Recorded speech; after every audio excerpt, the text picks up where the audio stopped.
So making that decision to, change my schedule, change my life, change everything, by not letting the guilt get to me to the point where I was giving myself away.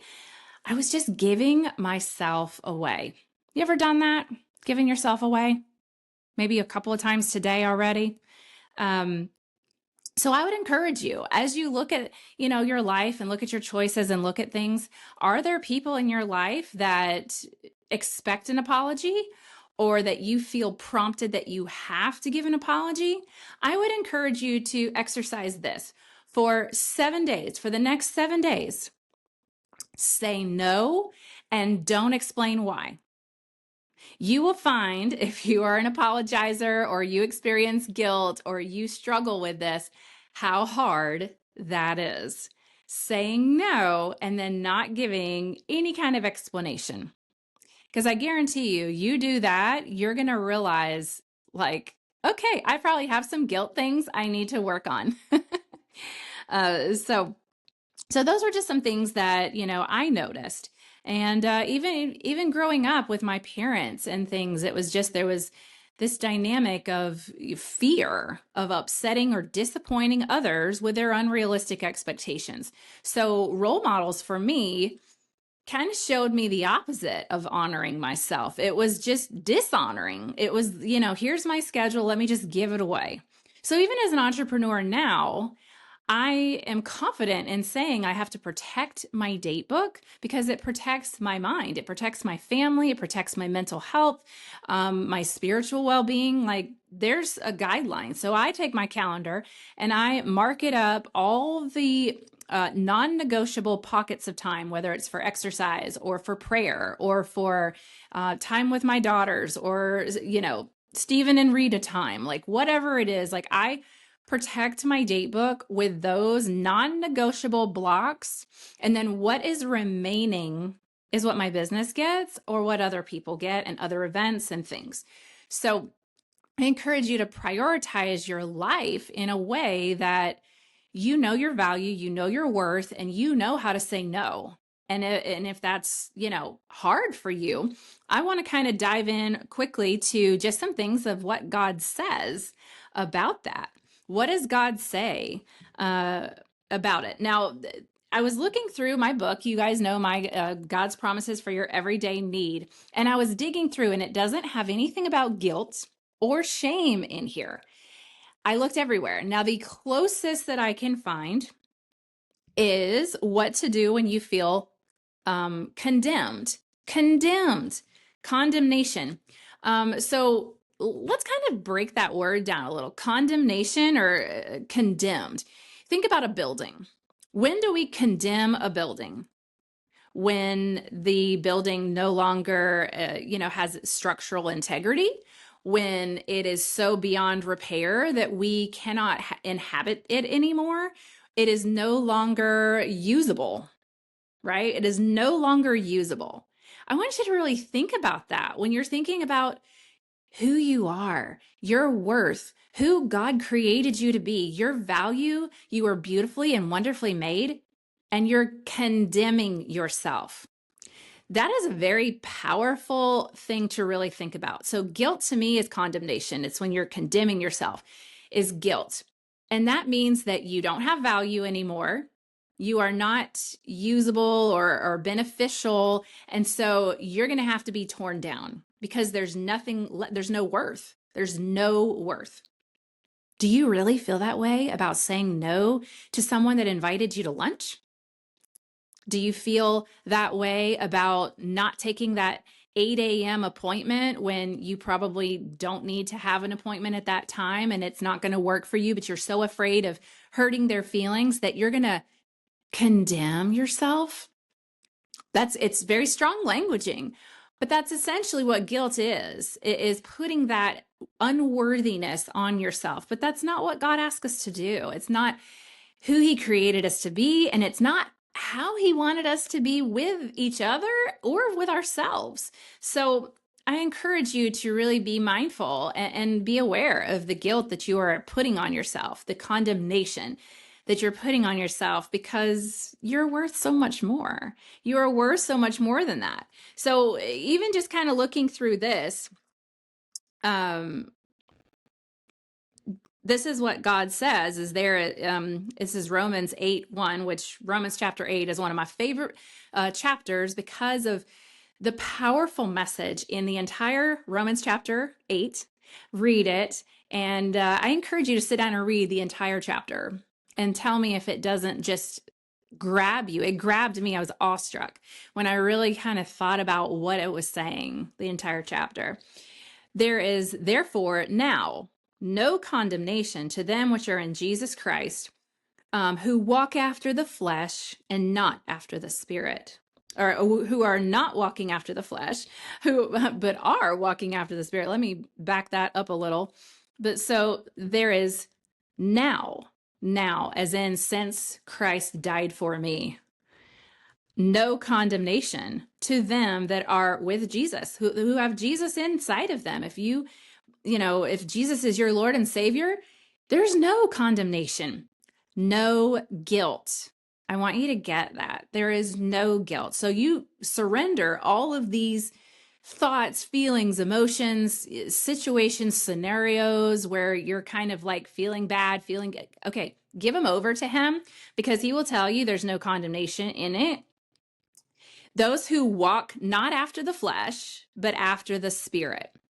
So after the flesh, what do we think that means? That's earthly things, right? That's our bodies. That's our, even our business or our home, our relationships with people, our interactions, money transactions, stuff. If you watch that movie, Don't Look Up, and he's like, but what about our stuff? It's all the physical things that they die away. There's nothing eternal there. They've got a shelf life. They will definitely be condemned and rot and go away. So the things that are forever, which is our Spirit, is what we should be focusing on, walking after, going after, moving towards the Spirit. So if you're really worried about the interaction with your next door neighbor or that girl at church or, somebody in your networking group or one of the moms at the playground and, oh, she just doesn't like me. I've got to figure out how to make her like me. Why? That's going after the flesh. That's going after someone else's approval who probably has a lot of damage and they're going to like bleed all over you and you didn't cut them. Okay. So getting someone's approval is it's impossible and it's pointless. But we look for it because we're trying to avoid pain and gain pleasure. We do things to avoid pain and to gain pleasure. So we feel guilty about our no to someone. And to gain pleasure, we say yes because we get that initial approval, happiness, excitement from them. That's fine. But it's fleeting. It's fading. It doesn't last. And so I can say, yes, I'll be happy to, come and volunteer, even though I have something very important I'm probably supposed to be doing right now. But I love that everybody likes that I said that, right? I get excited because everybody says that, oh, Rita's going to be there. How wonderful. And then all of a sudden, my dopamine goes through the roof. So that felt good. But man, if I had said no, that guilt would have just got me, right? You allow it to. Well, right here, Jesus says, like, there is no condemnation. There is no guilt. We allow ourselves, we give it to ourselves, we put it on ourselves. We have to stop it. So 2 Corinthians 5:17, therefore, if any man is in Christ, he is a new creation. New creation. Old things are passed away. Behold, all things, now it says, are become new. Old things or all things become new. Now, why would it say are become new? I thought when I was younger that was just weird grammar, but this translation, I started to realize are become new means it's continuous, it's perpetuating, it never stops. So anything that happened 10 years ago that I'm still feeling bad about, anything that happened yesterday, this morning, that I'm still feeling guilty about, it's already become new again. It's already refreshed. Are become new. means it's always becoming new. So even after I finish this podcast, I had a snafu and the video cut feed or whatever, and I've got to splice this thing together now. You know what? It's going to be new. It's fine. It's over. So feeling guilty about it is it's a human thing. It's not a spiritual thing that we're supposed to do. It is a human thing. And so learn to release what's past. What's in the past, even 5 minutes ago, is in the past, and it's now become new again. It's refreshed. And so if you're feeling guilty about the past, the present, the future, all of it, it's becoming new already. It's already over and done, and something else is happening. And that helps us to recognize that guilt has really no place unless we wedge it in there ourselves. We make guilt work. Even though it's not working for us, we do it to ourselves. And sometimes that's a learned behavior. Maybe you were modeled that growing up. I was by many people in my life, that guilt and that feeling bad. And so it's one thing to feel guilt. Guilt is where, and I love this explanation. I heard this recently and it just kind of go along with my explanation and I'll blend them together. But guilt is kind of where you messed up and did something wrong and you're having feelings about doing something wrong. So guilt is doing something wrong. Shame, on the other hand, is not that you did something wrong, but you are wrong. So you didn't do something bad, you are bad. And I really like that explanation because I always kind of thought, well, what's the difference between guilt and shame? But guilt is really where you did something bad and you feel bad about it. But shame is more, you are bad. You did this thing and you are bad. And that's definitely even worse. That's even a higher level than the condemnation we're talking about. So I want you to just remember that all things are become new, right? And that includes you and your worth and your value. Your value comes from the Lord. It doesn't come from your works. It doesn't come from, even all these mistakes and things we feel like we have to make it right and do what you can to amend. Okay, surrender and amend, but just know that we are new.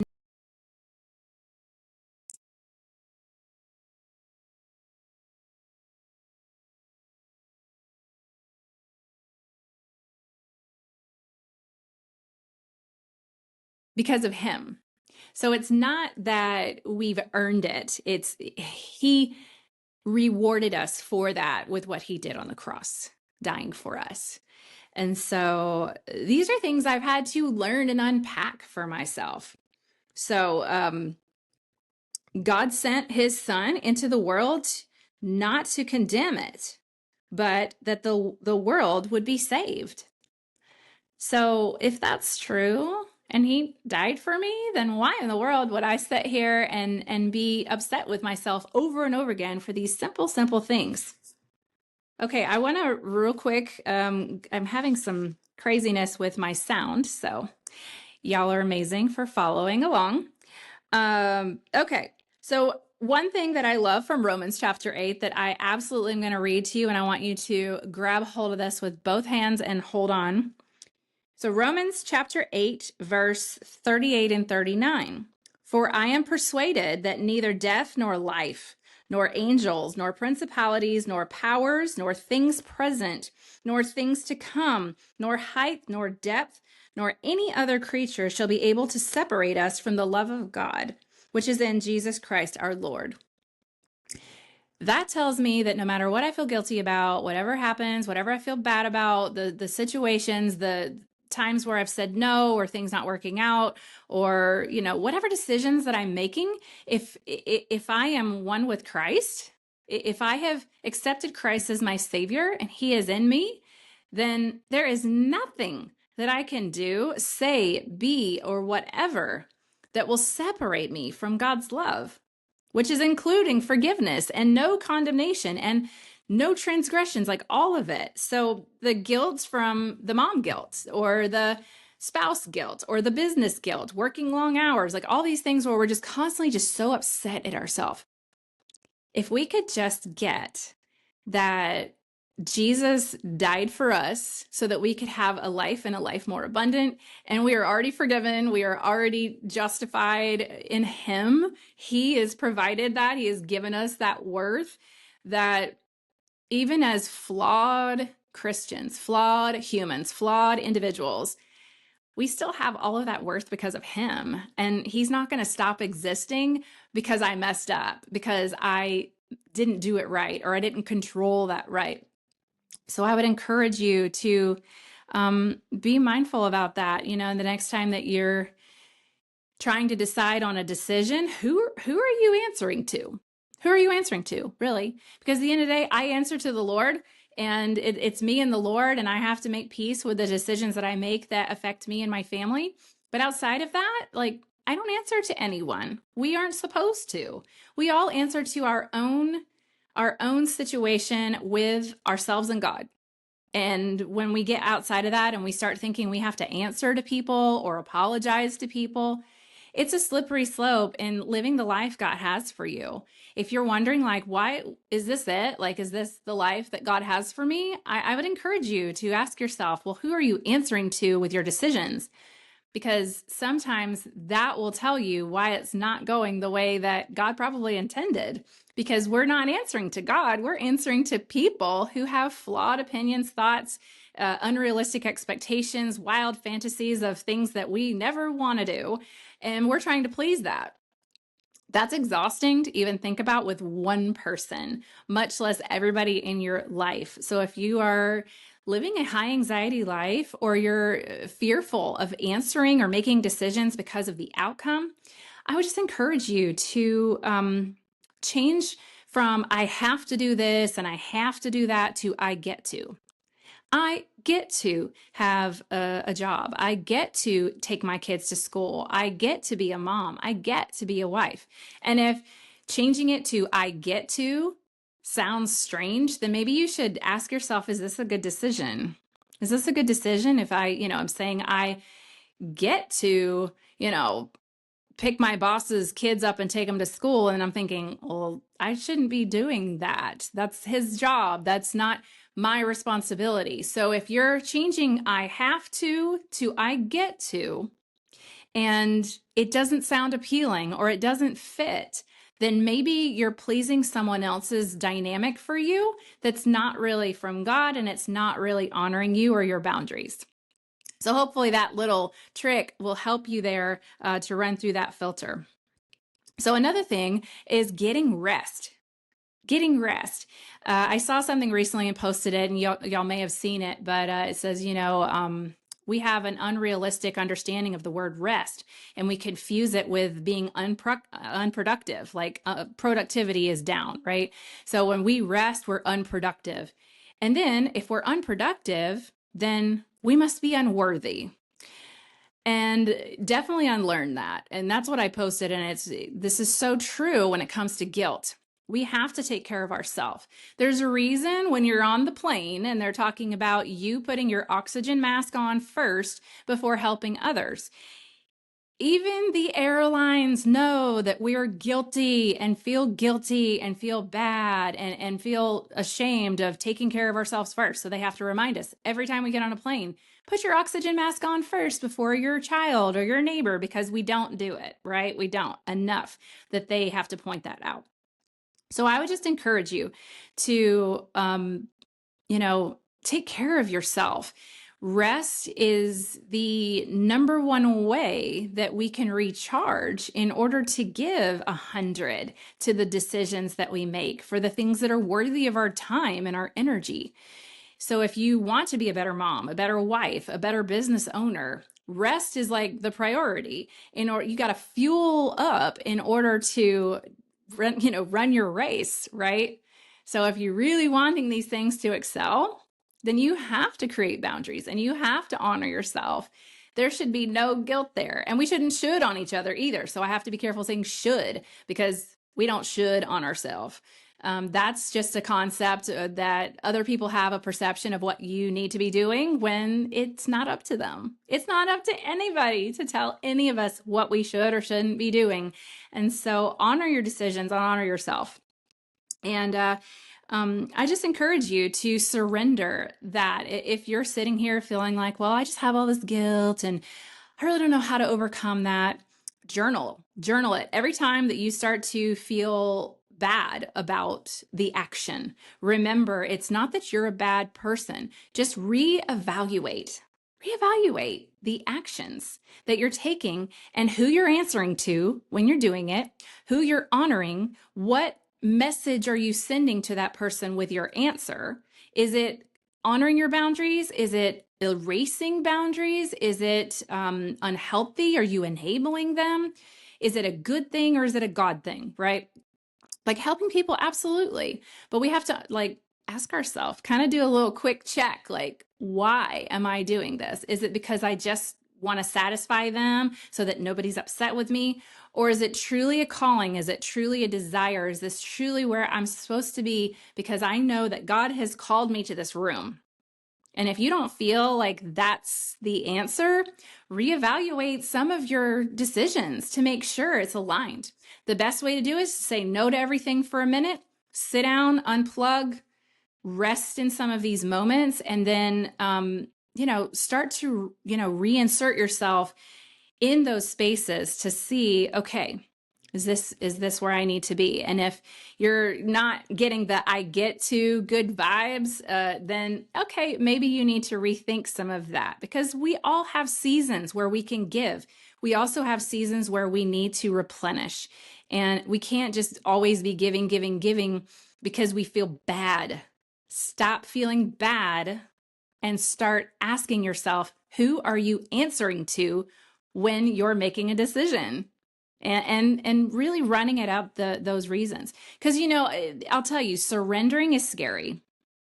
Surrendering your decisions is scary to God. Like sometimes just, it's okay, God, like I'm not going to just react and answer.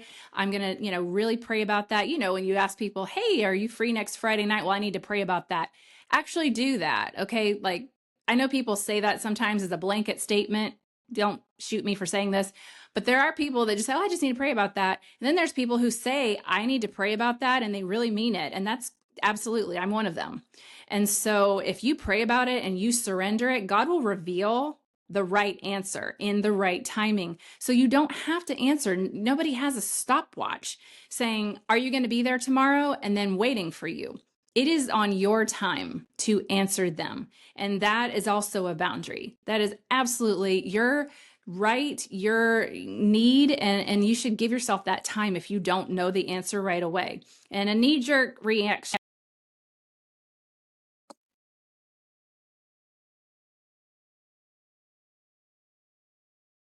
is probably going to mean that it was more towards pleasing someone, or maybe a learned behavior that you're getting back into a pattern of just trying to make everybody happy versus, well, if I tell them no, they'll get upset and then I have to deal with that. And I just said yes because it would make peace.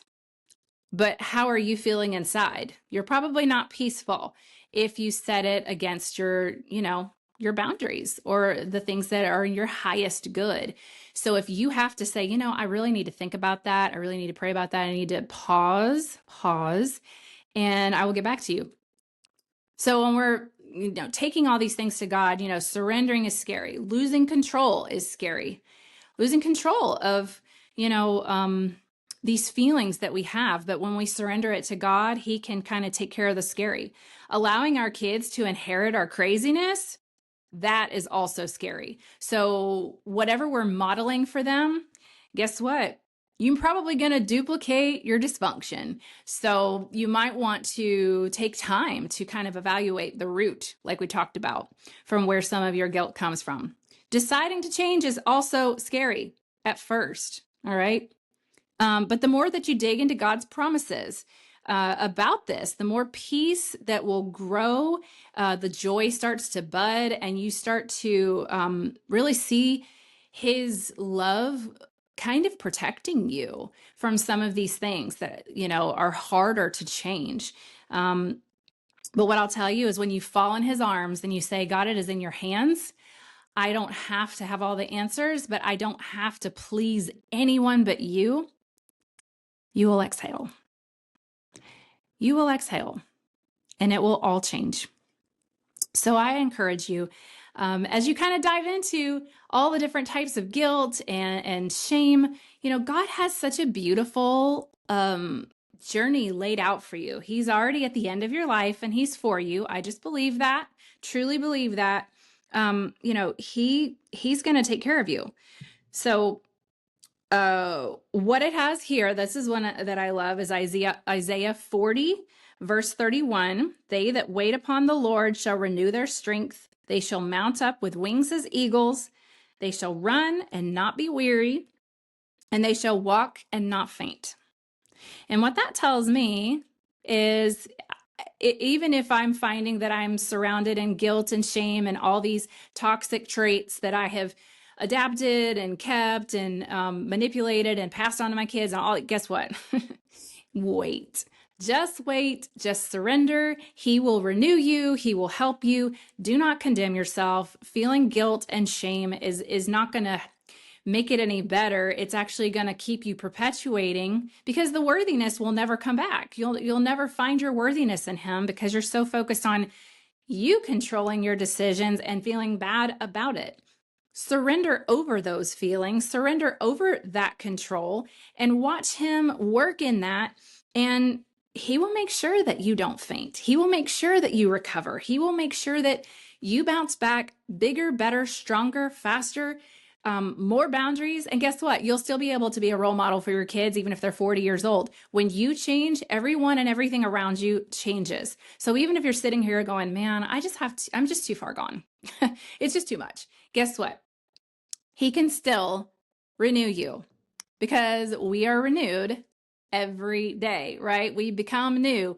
We are become new every single day. So for those of you out there that are, single mom, working at, jobs and trying to figure out, I was a single mom. I know what that's like, trying to, how do I, be there for the kids, be a soccer mom, be a coach, work my business. I'm up till 3 a.m. trying to figure out how to pay the bills. And, I got to get my sleep in. I got to get my workout in, but I also need to feed the kids, and I'll give them this, and I won't eat tonight. And it's okay. Just exhale. Just exhale all of that worry and all of that stress, and know that you're his, and he's going to help you through that. Guilt doesn't take you anywhere except to the apologizing zone. And when we apologize, it's because we think there's something wrong. We think we've done something wrong. We don't feel worthy. And we apologize because we see an error. But God doesn't see an error when he looks at you. He sees something perfect and beautiful that he created.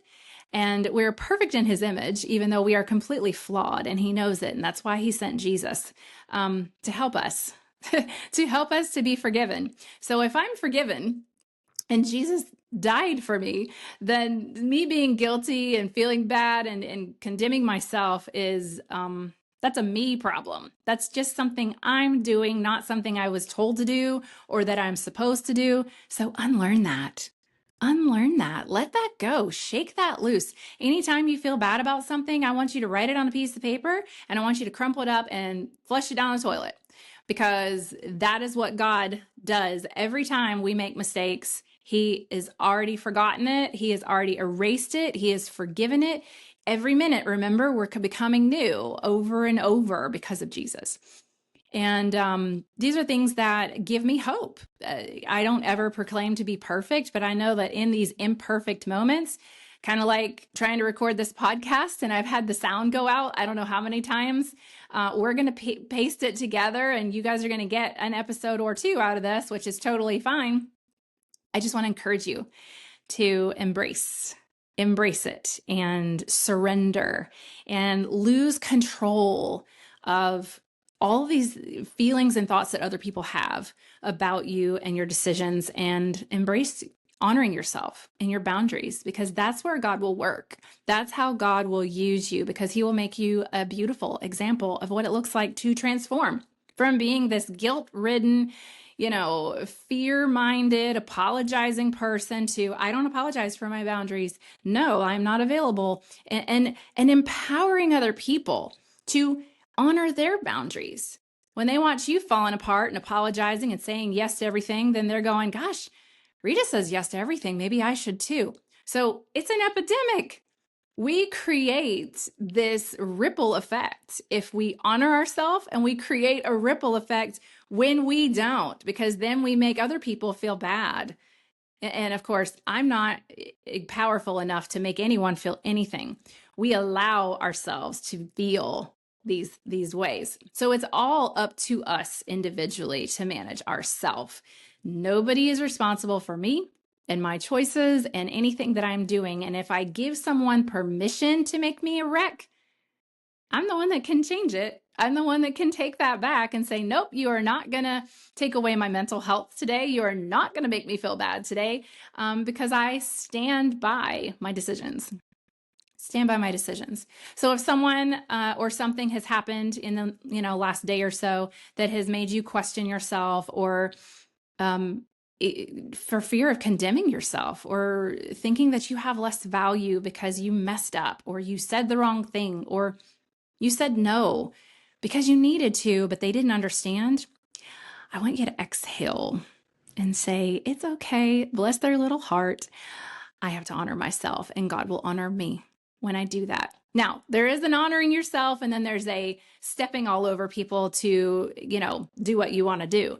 That's not what I'm saying. So hear my heart when I say honoring yourself also means that you honor other people's feelings and boundaries too. I can say, no, I don't want to come to your event. And that's, yes, I can honor myself, but I'm not being kind to others. So you can speak the truth in love, which God asks us to do. And you can honor yourself while also honoring others' boundaries and feelings. So I just want to put that out there too, that you can say no, but it doesn't have to be this mean, no, I'm honoring myself now. Rita told me to honor myself, and I'm going to snatch you up because I don't want you to be unkind. We always can do things from a place of love while still honoring ourselves. So I want you to think about that when you have to say no. Just say, no, thank you. I'm not available, but thank you. No, thank you. It's simple as that. I don't have to explain that the dog threw up and this is happening and I didn't file my tax extension and blah, blah, blah, and all the stress. And they don't want the laundry list. They honestly are just curious as to whether it's a yes or a no most of the time. And if it's a no, people will get it. And if they don't get it, that's a them problem. Remember, it's a them problem. And just say, thank you so much for understanding. Have a great day. Keep positive, and there's nowhere they can go with it, right? So in the essence of time, I will just finish up this episode on guilt and shame and all the crazy things in between. But I just encourage you to give yourself grace, surrender the outcome.